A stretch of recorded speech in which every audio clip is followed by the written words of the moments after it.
if I understood correctly, there are currently two problems in the kingdom that need solving, right? Exactly. We need to defeat the monsters outside the city and take down the evil sorcerer stirring up trouble from within. But which problem should we tackle first? Well, this seems like a good moment for a break. Take some time and discuss what you want to do.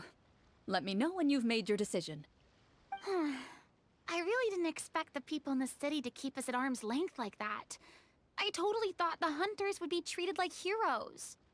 Well, Clorinde said the script took cues from the real history of Fontaine, right? Maybe the real-life Marachose hunters were also treated like that. I wouldn't say it's a perfect representation of history, but there are definitely some similarities. Would you like to hear more about it? Sure. As long as it doesn't spoil anything in the script. You brought up bits and pieces of the hunter's history before, but it was all in passing. Paimon wants to know too! The hunters were super powerful, right? Were they all from a special line of supernatural beings or something? Kinda like the yokai in Inazuma? No. All Marachose hunters were ordinary mortal fighters.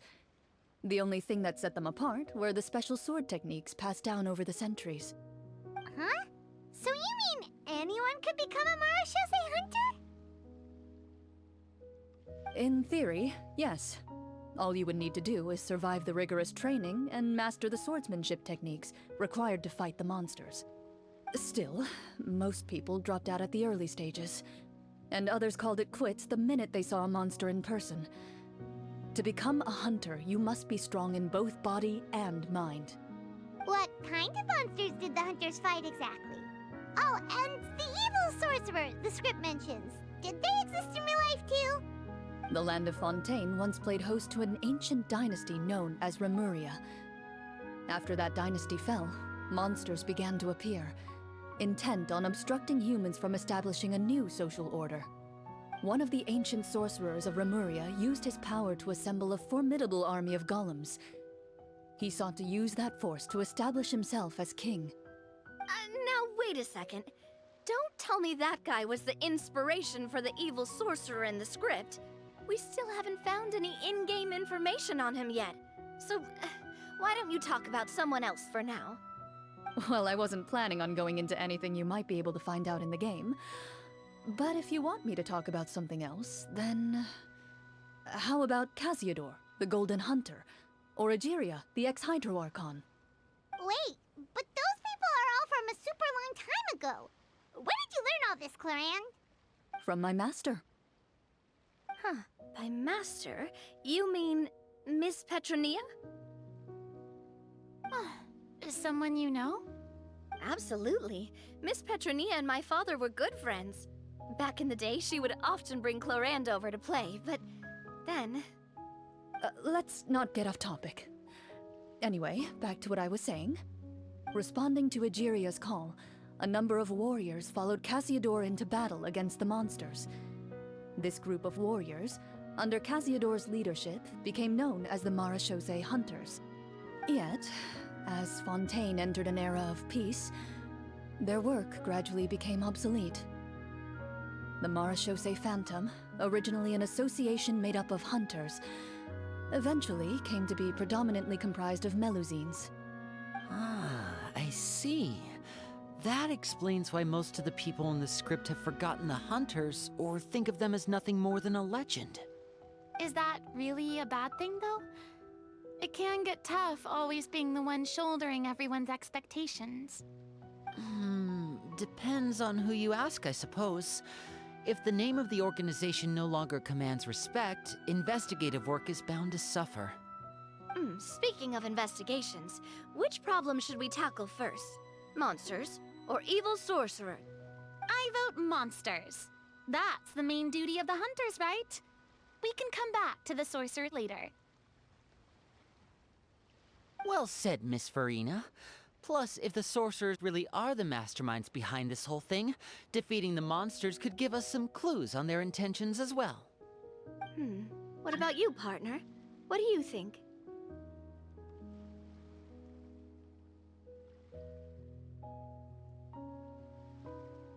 It's decided then. All right. After some discussion, you decide to turn around and head out of the city.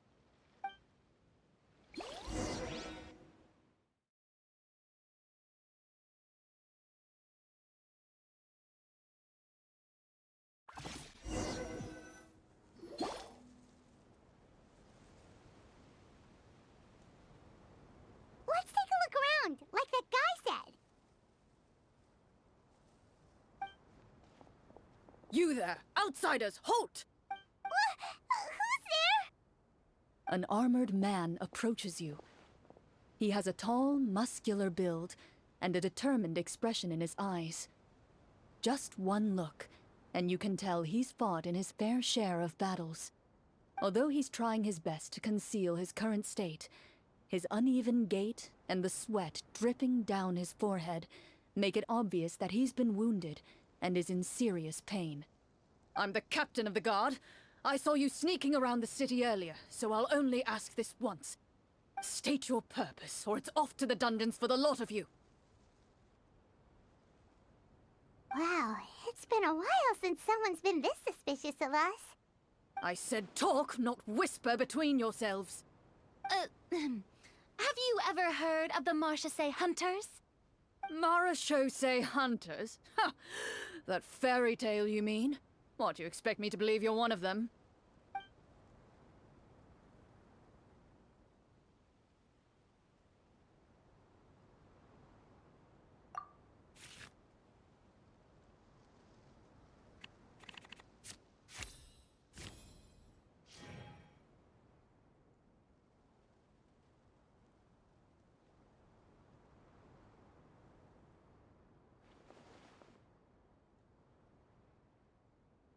With some suspicion, the captain allows you to survey his condition after you announce yourself as a trained doctor.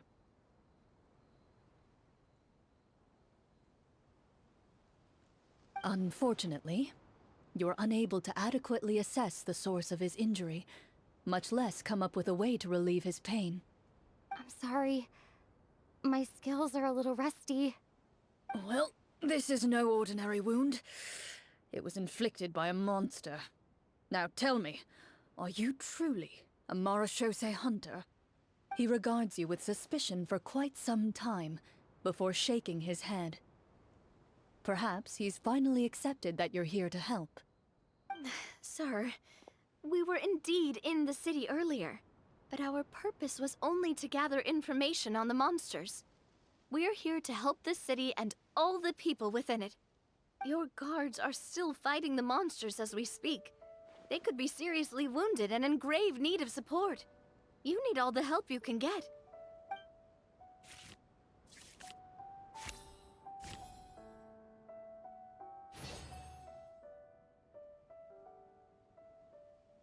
The man regards you with doubt and concern.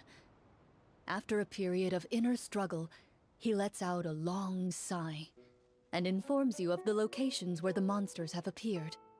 Some of our new recruits have never even dealt with a petty thief, and now they're out there fighting monsters. If it weren't for this cursed leg. Oh, please, sir. Don't get too worked up. You need to focus on your recovery. Just leave the monsters to us. We're Marachose hunters after all. Hearing you say that, a glimmer of hope flashes in his eyes. But it disappears almost as quickly as it came. Those monsters aren't easy to deal with. But if you insist on going, I won't stop you either. I just hope all the guards will be able to come back to their families alive. I wish you the best of luck.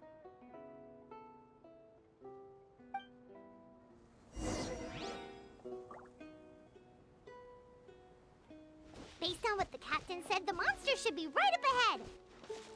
Let's go. Hopefully we're not too late.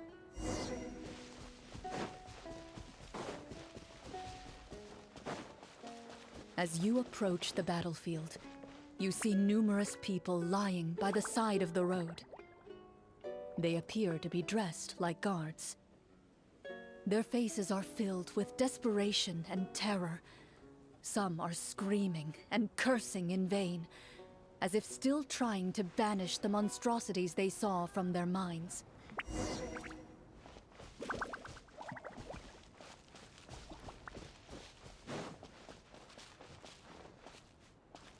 A few of the wounded look up at you in shock and disbelief.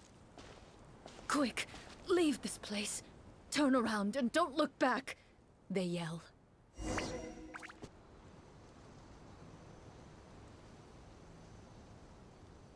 This is the place he mentioned, right? You see broken iron swords scattered all around you, and downed trees riddled with terrifying claw marks. All the signs point to one thing. A truly devastating battle just took place here. Be on your guard, everyone. The monsters might still be around. Before you can finish your sentence, you hear rustling sounds from the surrounding bushes. The monsters have emerged. They close in on you without fear. You get the impression that, in their bloodthirsty eyes, you're just another meal for them to devour. A little help here! This thing wants to eat Paimon! Your battle round begins now.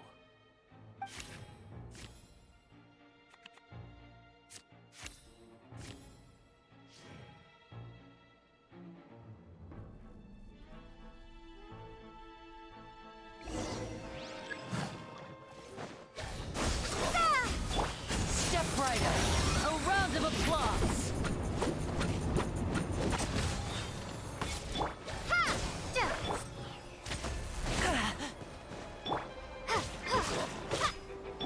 Yoo-hoo! Let the world collide! The next battle round begins now. Attack! Now disappear. Propagate! Ha! Ha! Spring forth!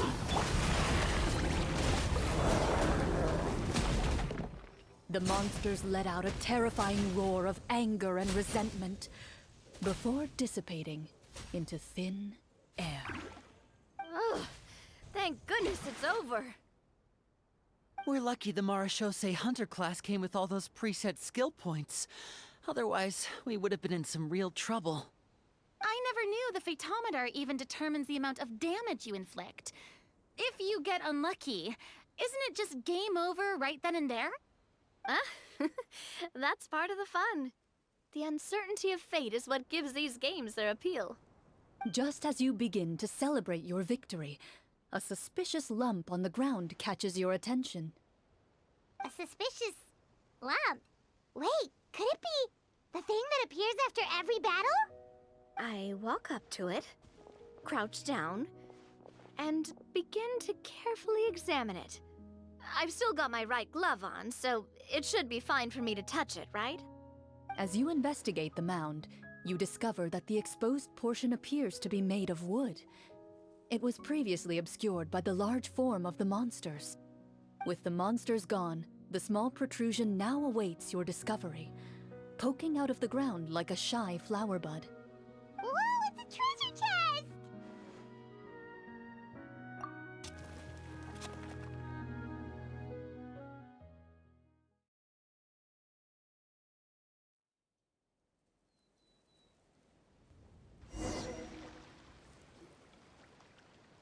With everyone's help, you successfully excavate the wooden chest from the ground. Even without opening it, you can tell from the mora and jewels scattered around the chest that it must contain quite the fortune. Makes sense. We worked hard for this. Let's open it and we can share what's inside. I can understand your excitement, Paimon, but think about it. Doesn't it seem like there are people out there who need this treasure more than us? Yeah. Think about all the people suffering in the capital. Or all those guards who got hurt fighting the monsters. Wouldn't it be better if we gave the treasure to them? Wait, is that how it works? Paimon thought since we were the ones to dig it up, we could just take it for ourselves. Well, let's put it this way. Any decision you make during a role-playing game can impact the future course of the story. But would the people really believe us? It's hard enough for us to prove we're Marashose hunters. What if they think we procured the treasure illegally? They might get even more suspicious of us. That's definitely something we should consider. Maybe we can come up with an explanation in advance. Well, if donating it could cause that much trouble, why don't we use it to buy some gear and fill up on good food? Then we'll be ready to fight even more bad guys. Looks like you're facing a difficult choice once again. Well, it's getting late. Why don't we call it a day for now? Wow, where did the time go? I'm not sure if it's because I'm having so much fun with you all or because the story is particularly enticing, but I feel like I could almost keep going. Here, here. Ooh, how about we play through the night? I'm not sure I'll have enough energy for that. Yeah, that won't work for me either. Lynette will give me an earful if I get home too late. I understand how you feel, Navia, but we have to change venues for the next part of the story anyway. Huh? Another location? Mm-hmm. There's a special note for the GM at the end of this section that says to proceed to an indoor set for the next part of the script. Whoa, they really pulled out all the stops for this new script. Well, even if we end the game for the day, we can still stay a little longer and hear Clorinde finish her story, right? Paimon wants to hear more about the history of the Hunters. Something tells me you just want to finish the free desserts before we break for the day. That's just a coincidence, okay?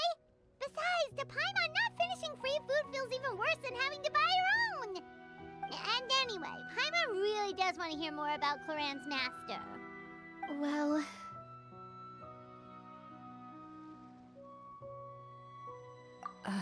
It's nothing. I appreciate the concern, but it's all in the past. It won't do any harm to share these things now.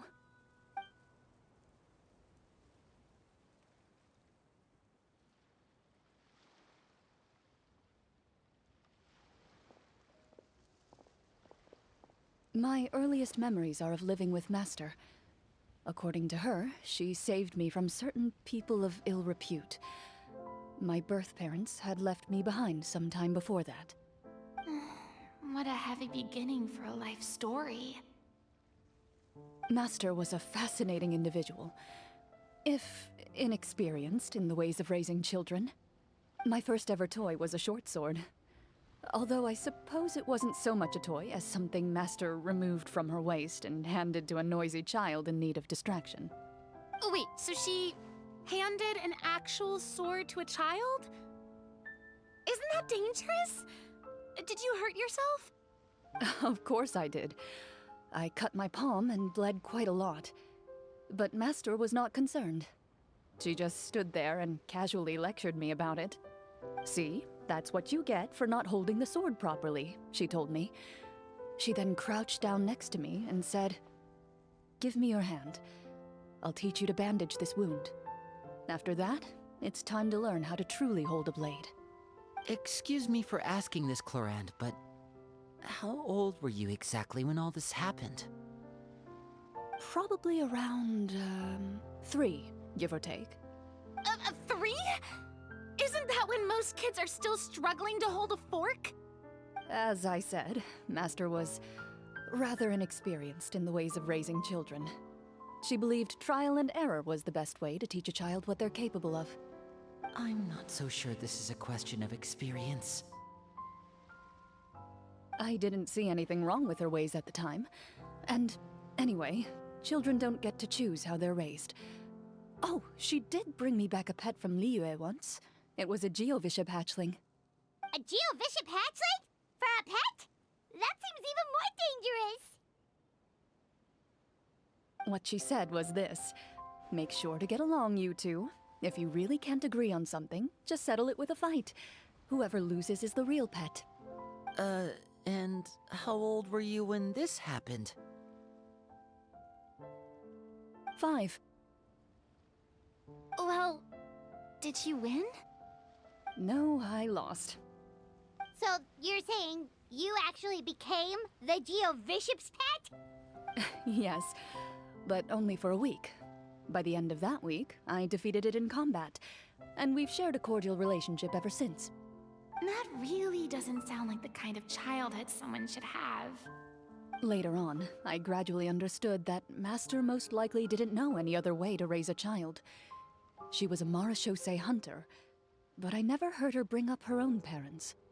Thanks to her, I learned how to navigate the forest by the age of 6, and could hunt monsters in the wild by myself the year after that. Even though the training she subjected me to was strict, she always made sure to take me traveling when she had the time. We met many of her friends during those days. That was also how I met Mr. Callis and his family. I still remember the first time we met. You were too scared to join our picnic and hid behind Ms. Petronia the whole time. I still hadn't really met many children my age at that time, so I didn't know how to interact with others. After that, though, you started coming over a lot. You loved challenging people to shooting competitions, remember? I don't think many members of the Spina ever beat you in one of those. I had a lot of fun during those days. I enjoyed them too. Oh, do you remember that one time we went exploring around the Spina together? We overheard Papa call your master Fontaine's Protector of Justice. We tried to pretend like we never heard anything, but you nearly let it slip that one time.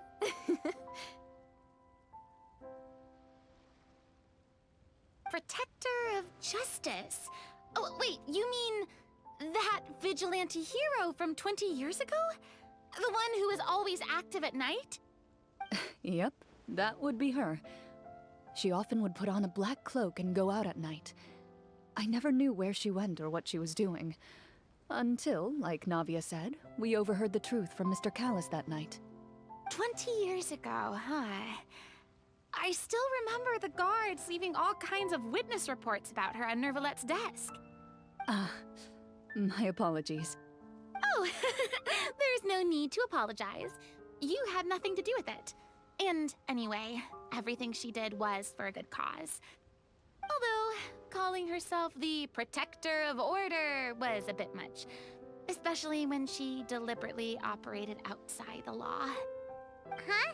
When did the Protector of Justice become the Protector of Order? Oh, she had a bunch of code names. I heard she would just come up with a name on the spot whenever she was asked. Later on, she probably got sick of answering those questions and decided to stick to just 2. The Protector of Justice and the Protector of Order. That sounds like her, all right. I bet she forgot which of the 2 she'd use by the time she got back each night. Well, she certainly sounds like a fascinating individual. With her strong sense of justice, it's no surprise her student followed in her footsteps. It's true. I always wanted to become like her. Someone powerful, independent, and with a strong sense of conviction. But...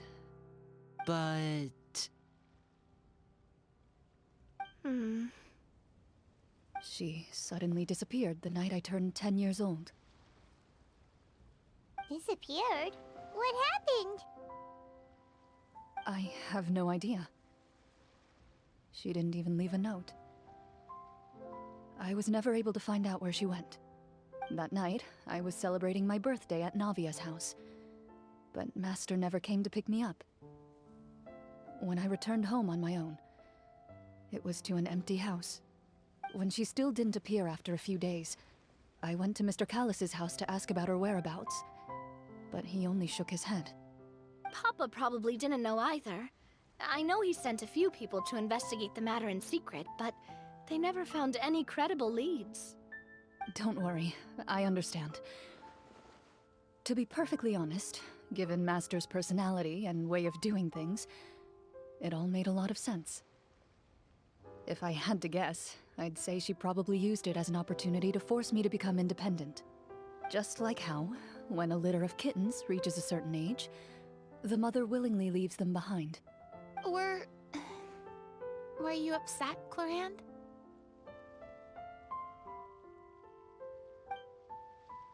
I was at first, but not anymore. I don't believe Master would suddenly disappear for no reason. There must have been something she just had to do. Well, despite everything, you still managed to follow in her footsteps and become the greatest champion duelist in all of Fontaine. You're practically a living symbol of law and justice. I suspect my position would be far too by the books for her. Master always did whatever she pleased. But you're right. I suppose I do take after her in some ways. Who knew Clorinde had such an interesting past? I never had the chance to ask her about it before. I wonder if Clorinde's master were the champion duelist back then. Would that duel against Mr. Callus have gone differently? Oh no. Judging by the atmosphere, Clorinde and Navia are probably thinking something similar. The mood just got super awkward all of a sudden. Well, anyway. Would you look at the time? It's getting dark, so we should probably call it a day for real this time. If we keep talking like this, we really will be here all night. I had a great time today, Miss Clorinde. Thank you for being our GM. Anytime. The script was good, but I've got to say, your childhood stories were even better. Hey, you should tell us more about that fight against the Geo-Bishop sometime. Maybe your master was onto something. You could be right. What does she mean, onto something? I certainly don't know any 5-year-olds who want to fight a bishop in their spare time. Guess I'll head back as well. I need to save my energy if I want to continue enjoying the story tomorrow. You're that excited to hear about my fight with the bishop? I was talking about the script. Just between the two of us, could you tell me what it was like to be the Geo-Bishop's pet? It was nothing special, really. Geo-Bishops don't understand the concept of a pet. So basically, it just headbutted me whenever I entered its territory. And that hurt? Yeah, it hurt. What, something you want to experience for yourself? Oh, I'm good. Thanks.